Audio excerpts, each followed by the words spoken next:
ಮಹಿಳೆಗೆ ಈ ರೀತಿಯ ಯಾವೊಬ್ಬ ನಾಯಕರು ಖಂಡಿಸ್ತಾರೆ?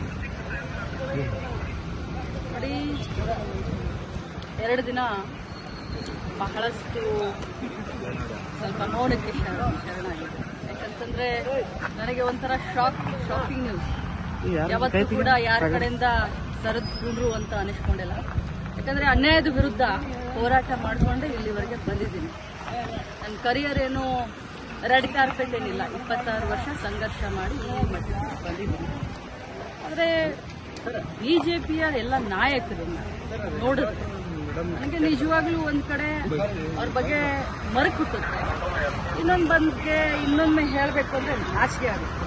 ಯಾಕಂತಂದ್ರೆ ಯಡಿಯೂರಪ್ಪಾಜಿಯವರ ಮಗ ವಿಜಯೇಂದ್ರ, ಆರ್ ಅಶೋಕ್ ಅವರು, ನಮ್ಮ ಸಮಾಜದ ಹಿರಿಯ ಮುಖಂಡರಾದಂಥ ಯತ್ನಾಳ್ ಅವರು, ಬೆಲ್ಲದವರು, ಇವರು ಎಲ್ಲರೂ ಒಬ್ಬ ಮಹಿಳೆಯನ್ನ ಅಸಹ್ಯ ಮಾಡಿದಂತ ವ್ಯಕ್ತಿಗೆ ಇವತ್ತು ಸಪೋರ್ಟ್ ಮಾಡೋದನ್ನ ನೋಡಿದ್ರೆ ಒಮ್ಮೆ ಮರಗು ಬರುತ್ತೆ. ರಾಜಕಾರಣಕ್ಕೋಸ್ಕರ, ತಮ್ಮ ಪಕ್ಷಕ್ಕೋಸ್ಕರ ಬಾಯಿ ತೆಗೆದ್ರೆ ರಾಮ ರಾಮ ರಾಮ ಅಂತ ಹೇಳುವಂತ ಬಿಜೆಪಿಗೆ ಇವತ್ತು ನಾಚಿಕೆ ಆಗಬೇಕು. ಹೇಳಿದ್ದು ಅವರು, ಅನಿಸ್ಕೊಂಡವಳು ನಾನು. ಇವತ್ತು ಇಡೀ ರಾಜ್ಯದಲ್ಲಿ ಹಾರ ತುರಾಯಿ ಹಾಕಿ ವೈಭವೀಕರಣ ಮಾಡಿಸ್ಕೊಳ್ತಾ ಇದ್ದಾರೆ ಸಿಟಿ ರವಿ ಅವರು. ಅವರಿಗೆ ಆತ್ಮ ಸಾಕ್ಷಿ ಅಂತ ಏನಾದ್ರೂ ಇದ್ರೆ, ಅವರು ತಾಯಿಯ ಮಗ ಆಗಿದ್ರೆ, ಅವರ ಹೆಂಡತಿ ಇದ್ರೆ ಅವ್ರಿಗಾದ್ರೂ ಅಟ್ಲೀಸ್ಟ್ ಹೇಳಬೇಕು. ಅವರಿಗೆ ಅಪರಾಧಿ ಭಾವನೆ ಕಾಡ್ತಾ ಇದೆ. ಆದ್ರೆ ಒಂದು ಮಾತನ್ನ ತಮ್ಮ ಮುಖಾಂತರ ಹೇಳಲಿಕ್ಕೆ ಬಯಸ್ತೇನೆ. ನಿಜ, ನನಗೆ 2 ದಿನ ಬಹಳಷ್ಟು ಆಘಾತವಾಗಿತ್ತು. ಆದ್ರೆ ಅನ್ಯಾಯದ ವಿರುದ್ಧ ಹೋರಾಟ ನಾನು ನಿಲ್ಲಿಸೋದಿಲ್ಲ.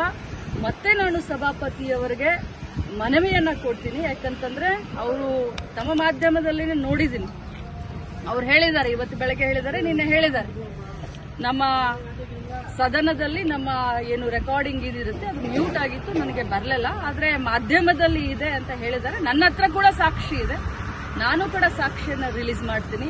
ಯಾವುದೇ ಕಾರಣಕ್ಕೂ ಸಿಟಿ ರವಿ ಅವರನ್ನ ಕ್ಷಮಿಸುವಂತ ಕ್ರಮೇನೇ ಇಲ್ಲ. ನಾನು ಹೋರಾಟ ಮಾಡ್ತೀನಿ. ಇಡೀ ಮಹಿಳಾ ಕುಲಕ್ಕೆ ಏನು ಅವರು ಇವತ್ತು ಅನ್ಯಾಯ ಮಾಡಿದ್ದಾರೆ, ಈ ಪದವನ್ನ ಬಳಸಿದ್ದಾರೆ, ಅವರಿಗೆ ಶಿಕ್ಷೆ ಆಗುವವರೆಗೂ ಈ ಲಕ್ಷ್ಮೀ ಹೆಬ್ಬಾಳ್ಕರ್ ಸುಮ್ಮನೆ ಕೂರೋದಿಲ್ಲ ಅಂತ ಹೇಳಲಿಕ್ಕೆ ಬಯಸ್ತೇನೆ. ಸಭಾಪತಿಯವರಿಗೆ ಮನವಿ ಮಾಡ್ತೀನಿ, ಮಾನ್ಯ ಮುಖ್ಯಮಂತ್ರಿಗಳಿಗೆ ಮನವಿ ಮಾಡ್ತೀನಿ. ಏನು ಪೊಲೀಸ್ ತನಿಖೆ ಆಗಬೇಕು ಆದಷ್ಟು ಬೇಗ ಆಗಬೇಕು, FSL ರಿಪೋರ್ಟ್ ಬರಬೇಕು. ಅವ್ರು ಏನೇನು ಇವತ್ತು ಇಡೀ ರಾಜ್ಯದ ಎದುರುಗಡೆ ಇವತ್ತು ಸಿಟಿ ರವಿ ಅವರು ಒಂದು ದೇವರು ಅನ್ನುವಂತ ಏನೊಂದು ಪೋರ್ಟ್ರೇಟ್ ಮಾಡ್ತಾ ಇದ್ದಾರೆ ಬಿಜೆಪಿ ಅವರು, ಅದು ಅವರ ಮುಖವಾಡ, ಗೋಮುಖ ವ್ಯಾಘ್ರಗಳು ಇವರೆಲ್ಲ. ಒಬ್ಬ ಮಹಿಳೆಯನ್ನ ಒಂದು ಸದನದಲ್ಲಿ ಈ ಮಟ್ಟಕ್ಕೆ ಮಾತಾಡಿದ್ರೆ ಅದನ್ನ ಅವರ ಬೆನ್ನಿಗೆ ನಿಂತ್ಕೊಳ್ತಾರೆ, ಪ್ರಶಂಸೆ ಮಾಡ್ತಾರೆ. ಯಾರಾದ್ರೂ ಒಬ್ರು ಅದನ್ನ ಖಂಡನೆ ಮಾಡಿದ್ರ? ಒಬ್ರು ಯಾರಾದ್ರೂ ಅದನ್ನ ಕ್ಷಮೆ ಕೇಳಿದ್ರ? ಉಲ್ಟಾ ಚೋರ್ ಕೊತ್ವಾಲ್ ಕೋ ಡಾಟೆ ಅಂತ ಹೇಳೋ ಹಾಗೆ ಊರೂರಿಗೆ ನಿಲ್ಸಿ ಇವ್ರು ಮೆರವಣಿಗೆ ಮಾಡ್ಕೊಳ್ತಾರ? ಏನಾಗಿದೆ ಅವ್ರಿಗೆ ಗಾಯ? ಎಷ್ಟಾಗಿದೆ ಗಾಯ? ಎಷ್ಟು ಹೊಲಿಗೆ ಬಿದ್ದಿದಾವೆ ಅವ್ರಿಗೆ? ಪಟ್ಟಿ ಸುತ್ಕೊಳ್ತಾರ? ಏನು ಬೇರೆಯವ್ರ ಕಣ್ಣಿಗೆ ಪಟ್ಟಿ ಕಟ್ಟದೇನಂತ ತಿಳ್ಕೊಂಡಿದ್ದೀರಾ ನೀವು? ಸಿಟಿ ರವಿ ಅವರೇ, ನೀವು ನನಗೆ ಆ ಪದವನ್ನ ಬಳಸಿದ್ದೀರಾ, ಅದರಿಂದ ಇವತ್ತು ನನ್ನ ಮನ ನೊಂದಿದೆ. ಆದ್ರೆ ಇಂಥ 100 ಸಿಟಿ ರವಿಯನ್ನ ಎದುರಿಸ್ತೀನಿ.